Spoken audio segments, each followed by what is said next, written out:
ఈ రోజు నేను అటాక్ ఆన్ టైటన్ సీజన్ 1 గురించి మాట్లాడబోతున్నాను. ఈ వీడియోలో చాలా స్పాయిలర్స్ ఉంటాయి. మీరు సిరీస్ చూసాకే ఈ వీడియోని చూడండి, మీకు ఇంకా బాగా అర్థమవుతుంది. చూడండి, ఈ వీడియోలో నెక్స్ట్ సీజన్ వి లేదా మాంగా స్పాయిలర్స్ ఏం చెప్పను, ఓన్లీ సీజన్ 1 కి సంబంధించినవి మాత్రమే చెప్తాను. సో వీడియోని ఎక్కడ స్కిప్ చేయకుండా పూర్తిగా చూడండి.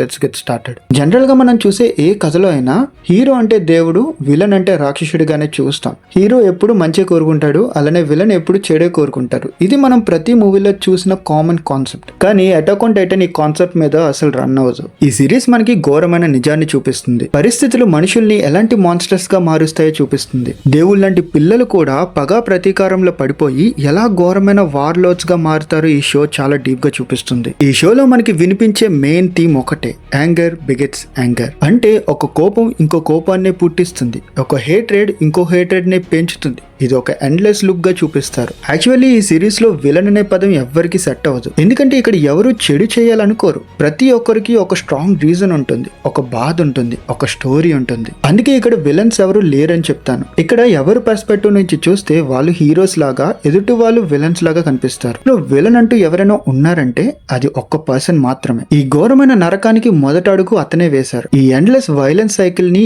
ఈ హేట్రెడ్ ని ప్రపంచానికి పరిచయం చేసి మనుషుల్ని రాక్షసులుగా మార్చింది ఆయనే. వాళ్ళు ఎవరు ఏంటి అనేది టైం వచ్చినప్పుడు మీకే తెలుస్తుంది. ప్రస్తుతం సీజన్ 1 స్టోరీని ఫ్యూ పాయింట్స్ లో అందరికీ అర్థమయ్యేలా చెప్తాను. వీడియోని ఎక్కడ స్కిప్ చేయకుండా పూర్తిగా చూడండి. Hello all, welcome back to our channel Telugu anime database. నేను మీ Shiva. The fall of Shiganshina. Shiganshina అనేది వాల్మేరియా బయట ఉన్న ఒక పీస్ఫుల్ టౌన్. ఈ వాల్ అనేది మనుషుల్ని టైటన్ నుంచి కాపాడుతుంది. ఈ సిటీలోనే ఎరెనిగర్ ఇంకా మికాసా అక్రమన్ ఇద్దరు కూడా సింపుల్ లైఫ్ ని లీడ్ చేస్తూ ఉంటారు. ఇక్కడ మికాసా అండ్ ఎరెన్ అక్క తమ్ముళ్ళు అనుకోవచ్చు, కానీ కాదు. మికాసాని ఎరెన్ వాళ్ళ నాన్నగారు అంటే గ్రీషా ఈగర్ కొన్ని రీజన్స్ వల్ల అడాప్ట్ చేసుకుంటాడు. అయితే ఎరెన్ కి సర్వే కాప్స్ లో జాయిన్ అయ్యి వాల్స్ బయటకు వెళ్లి ఎక్స్ప్లోర్ చేయాలని ఒక డ్రీమ్ ఉంటుంది. కానీ రియాలిటీ మాత్రం చాలా దారుణంగా ఉంటుంది. ఎంతంటే వాల్స్ బయటకు వెళ్లే స్కాట్స్ తిరిగి వస్తున్నప్పుడు కేవలం చావుతోనే వస్తారు. అంతటి ఘోరమైన పరిస్థితులు బయట ఉంటాయి. మనుషుల్ని పీకు తినే టైటన్స్ వాల్స్ బయట ఎప్పుడూ కాచుకునే ఉంటాయి. అందుకే మనుషులకి బయట లైఫ్ అనేది ఒక నరక ప్రయాణం లానే ఉంటుంది. అయినా కూడా ఎరెన్ సర్వే కాప్స్ లో జాయిన్ అవుతాను అంటాడు. ఎరెన్ వాళ్ళ అమ్మ క్లారాకి ఇది ఇష్టం ఉండదు. ఎందుకంటే అందులో జాయిన్ అయితే చావుకి బర్త్ కన్ఫర్మ్ అని తెలుసు. అయితే గ్రీషా ఇది విని ఎరెన్ కి ఒక కీ చూపించి, నేను తిరిగి వచ్చాక బేస్మెంట్ లో ఏముందో చూపిస్తాను, అంతవరకు ఈ తాళం నీ దగ్గరే పెట్టుకో అని ప్రామిస్ చేసి వెళ్ళిపోతాడు. అయితే ఎరెన్ అండ్ మికాసాతో పాటు ఆర్మిన్ అనే పిల్లోడు కూడా ఉంటాడు. ఈ ముగ్గురు ఈ సీజన్ కి పిల్లర్స్ అనే చెప్పుకోవాలి. ఇంతలో అనుకోకుండా ఒక పెద్ద ఎక్స్ప్లోజన్ షిగాన్షినాలో జరుగుతుంది. ఒక మ్యాసివ్ కొలోజల్ టైటల్ వచ్చి వాల్ కి ఒక బొక్క పెడుతుంది. టైటన్స్ అన్ని లోపలికి వచ్చేస్తూ ఉంటాయి. అది తెలుసుకొని ఎరెన్ మికాసా ఇంటికి వెళ్తే వాళ్ళ అమ్మ ఇంటి కింద ఇరుక్కుపోయి ఉంటారు. వాళ్ళ కళ్ళ ముందు ఒక టైటన్ ఎరెన్ వాళ్ళ అమ్మని తినేస్తుంది. ఆ రోజు అది చూసిన ఎరెన్ ప్రపంచంలో ఉన్న టైటన్స్ అన్నిటినీ చంపేస్తాను అని ప్రామిస్ చేసుకుంటాడు. వీళ్ళు టైటన్స్ నుండి తప్పించుకొని వాల్ రోజ్ కి వెళ్లే కార్గో షిప్ లో ఉన్నప్పుడు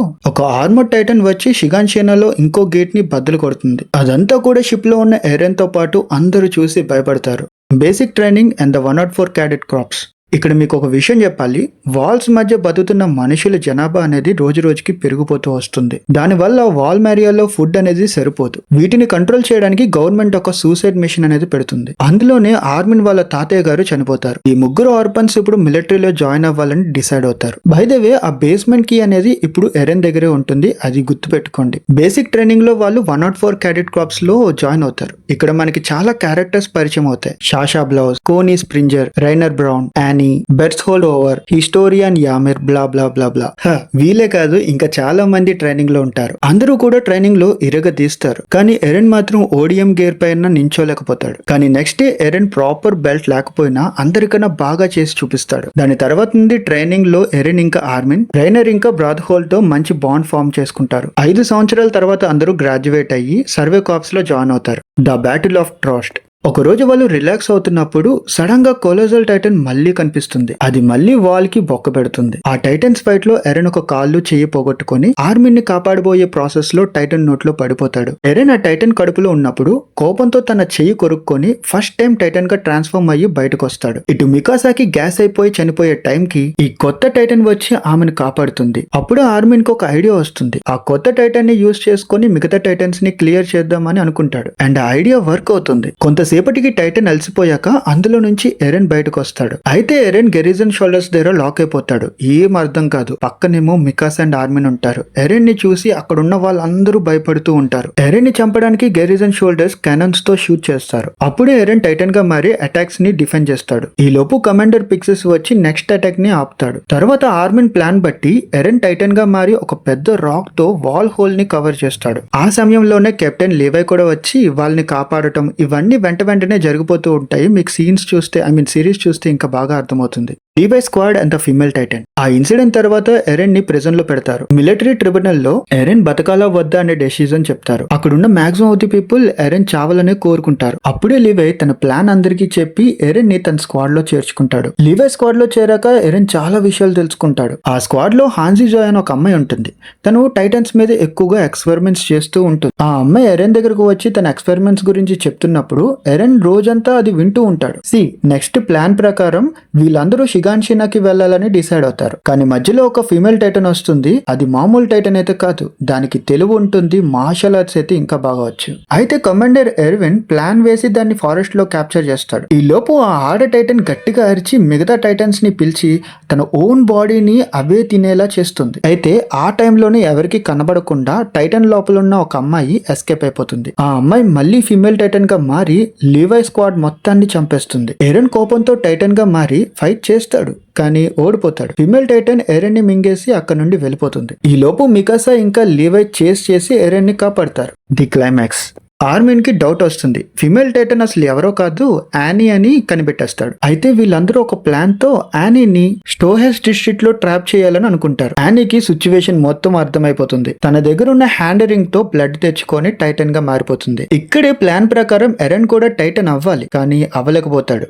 ఇక్కడ ఎరెన్ ఎప్పుడు పెడితే అప్పుడు టైటన్ లాగా అవ్వలేడు. అలా అవ్వాలంటే ఏదో ఒక గట్టి పర్పస్ అయితే ఉండాలి. ఆ టైంలో ఎరెన్ యానీని చంపాలని అనుకోడు. అందుకే ట్రాన్స్ఫార్మ్ అవ్వలేకపోతాడు. కానీ తర్వాత కోపంతో ట్రాన్స్ఫార్మ్ అయ్యి బీభత్సం సృష్టిస్తాడు. యానీ కూడా ఎరెన్ నుండి తప్పించుకోవడానికి వాల్ ఎక్కుతుంది. మికాసా అదంతా గమనించి యానీ ఫింగర్స్ కట్ చేసేస్తుంది. అయినా సరే యానీ ఎవ్వరికి దొరకకుండా తన చుట్టూ ఒక అన్బ్రేకబుల్ క్రిస్టల్ ఫామ్ చేసుకొని కోమలోకి వెళ్ళిపోతుంది. ఇటు ఎర్విన్ స్మిత్ మీద ఎంక్వైరీ జరుగుతుంది. ఎందుకంటే స్టోహెస్ డిస్ట్రిక్ట్ లో యానీని పట్టుకునే ప్లాన్ ఎర్విన్దే కాబట్టి. ఇక్కడ మిలిటరీకి ముందుగానే చెప్పకుండా తన సొంత ప్లాన్ తో వచ్చాడని అక్కడ వాళ్ళు మండిపోతారు. ఈ ఎర్విన్ వల్ల చాలా మంది మనుషులు కూడా చనిపోతారు. బట్ వీటన్నిటికీ ఎర్విన్ సమాధానం ఇస్తాడు. ఎర్విన్ కూడా ఇలాంటి స్మార్ట్ టైటన్స్ ఇంకా చాలానే ఉండుంటాయి. వాటన్నిటిని పట్టుకొని హ్యూమనిటీని సేవ్ చేస్తాను అంటాడు. అలా ఎందుకు అన్నాడో సిరీస్ చూసిన వాళ్ళకి బాగా అర్థమవుతుంది. ఇదంతా ఓకే అనుకున్న టైంకి సీజన్ ఎండింగ్ లో వాల్ బద్దలైన చోట లోపల ఒక పెద్ద కొలోజల్ టైటన్ ఫేస్ కనిపిస్తుంది.